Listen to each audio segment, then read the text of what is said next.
गणशिक्षा विभाग पक्षर अधिकारी स्तरीय माने बीओ हुंतु डीओ हुंतु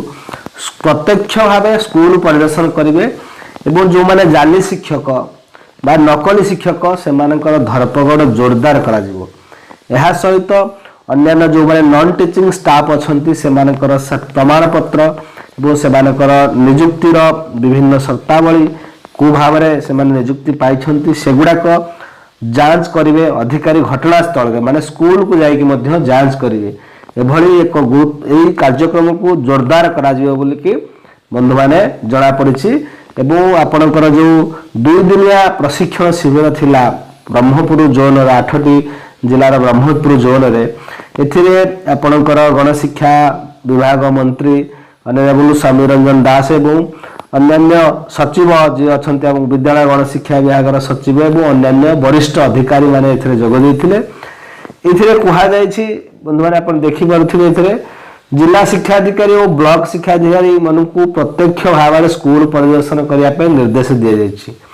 जाए। नकली और जाली शिक्षक विरुद्ध में मार्गदर्शिका को कड़ाकड़ी भाव में पालन कर अर्थ जो मार्गदर्शिका अच्छे तो से विरुद्ध में जदि जाल प्रमाण पत्र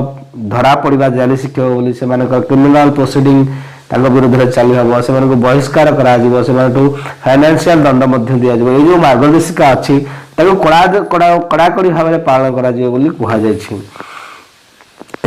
मो सरकार प्रकोष्ठ पीएम पोषण योजना एनडीएम आरटीआई एफएलएल आदि विषय को माने आलोचना नारी शिक्षा को गुरुत्व दिया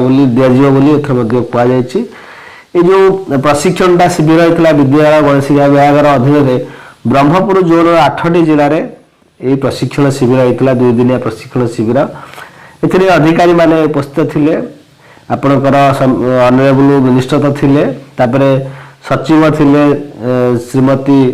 अश्वथी एस ओसेपा राज्य प्रकल्प निर्देशक दुर्गा प्रसाद महापात्र ओडिशा आदर्श विद्यालय निर्देशक संग्राम केशरी महापात्र प्राथमिक शिक्षा निर्देशक ज्योति रंजन मिश्र थिले टी एंड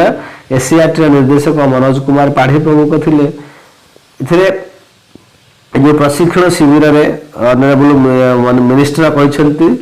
जे आपणकर 2036 मसीहा राज्य बर्तमान यार 100 वर्ष पालन करने को जाऊँगी। पालन समय आपणकर एजुकेशन वैप्लविक परिवर्तन आसो से कहते कार्यपन्था किभली भाव में कार्यपन्था को गुरुत्व दि शिक्षा क्षेत्र में किभली भाव में नुआ नुआ प्लान करा गुणात्मक शिक्षा वृद्धि करा निजुक्ति क्षेत्र में किभली भाव में गुरुत्व दि ये सब गुड़ाक आलोचना हो जाता माने से करथिले परामर्श देथिले विभिन्न अधिकारी को परामर्श देथिले जे जो मानदंड रखा जाए क्वालिटेटिव एजुकेशन पाई से शिक्षकों के क्षेत्र में हो कि आपणकर योजना क्षेत्र हो शिक्षादान क्षेत्र हो कड़ाकड़ी किभली भाव में पालन करा से निर्देश देइछंती। बंधु माने कमेंट करेंगे वीडियो को लाइक शेयर करें। वंदे उत्कल जननी।